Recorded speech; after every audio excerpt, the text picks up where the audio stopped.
नमस्कार. आपण पाहत आहात विशेष खास. नागपूरचं सावजी जर मी खाल्लं तर माझं पोट बिघडेल आणि मी 1 महिना हॉस्पिटलमध्ये ॲडमिट होईन, असं अन्न आणि औषध प्रशासनाचे आयुक्त तुकाराम मुंढे यांनी म्हटलं आहे.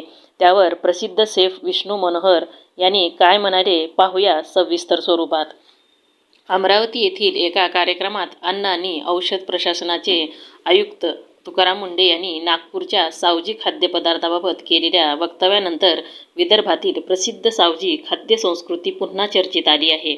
नागपूरचं सावजी खाल्लं तर माझं पोट खराब होईल, मी 1 महिना हॉस्पिटलमध्ये जाईन, असं वक्तव्य करत त्यांनी अतितिखट आणि तेलकट अन्नामुळे आरोग्यावर होणाऱ्या परिणामाबाबत चिंता व्यक्त केली. त्यांच्या या विधानावर आता प्रसिद्ध शेफ विष्णू मनोहर यांनी प्रतिक्रिया देत पारंपरिक सावजी खाद्यसंस्कृतीची बाजू मांडली आहे. विष्णू मनोहर यांनी सांगितले की सावजी ही केवळ तिखट मटणाची डिश नसून विणकर समाजाची अनेक वर्षाची समृद्ध खाद्य परंपरा आहे. पारंपरिक सावजी बनवण्याची पद्धत आजच्या अनेक हॉटेलमध्ये मिळणाऱ्या सावजीपेक्षा पूर्णपणे वेगळी आहे. खऱ्या सावजीमध्ये मसाले प्रथम व्यवस्थित भाजले जातात, त्यानंतर पाटावर वंट्यावर वाटले जातात. या प्रक्रियेमुळे मसाल्याचा स्वाद टिकून राहतो आणि रस्सा संतुलित, पातळ आणि पचायला तुलनेने हलका तयार होतो. त्यामुळे पारंपरिक पद्धतीने बनवलेले सावजी पोटासाठी त्रासदायक नसते. मात्र आजकाल अनेक ठिकाणी जास्त प्रमाणात तिखट, तेल आणि मसाल्याचा वापर करून त्यालाच सावजी म्हणून विकले जात असल्याची खंतही त्यांनी व्यक्त केली. त्यामुळे लोकांमध्ये सावजी म्हणजे अत्यंत तिखट आणि आरोग्यास अपायकारक अशी चुकीची प्रतिमा तयार होत असल्याचं त्यांनी नमूद केलं.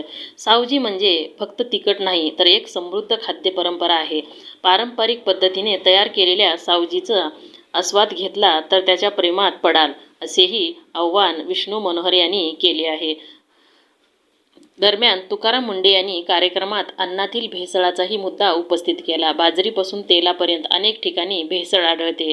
आपण हॉटेलमध्ये गेल्यानंतर स्पायसी जेवण द्या अशी मागणी करतो, नागपूरला गेल्यावर सावजी मागवतो. माझ्यासारख्या व्यक्तीने ते खाल्ले तर मी 1 महिना हॉस्पिटलमध्ये जाईन. अशा प्रकारचे अन्न खाल्ल्यानंतर हार्ट अटॅक येणार नाही तर दुसरे काय होणार, असे ते म्हणाले. तुकाराम मुंढे यांच्या नेतृत्वातील अन्न आणि औषध प्रशासनाकडून राज्यभरात कडक कारवाई केली जात आहे. अन्न चांगले राहिले तर नागरिकांचे आरोग्य चांगले राहू शकते. त्यामुळे राज्यातील विविध हॉटेल, ढाबे, उपाहारगृहामध्ये अन्न सुरक्षांचा नियमाचे पालन केले जावे, अशी तुकाराम मुंढे यांची भूमिका आहे. नियमाचं पालन न करणाऱ्या आस्थापनांवर थेट परवाना निलंबनाची देखील कारवाई केली जात आहे. असेच अपडेट जाणून घेण्यासाठी चॅनलला सबस्क्राईब करा. धन्यवाद.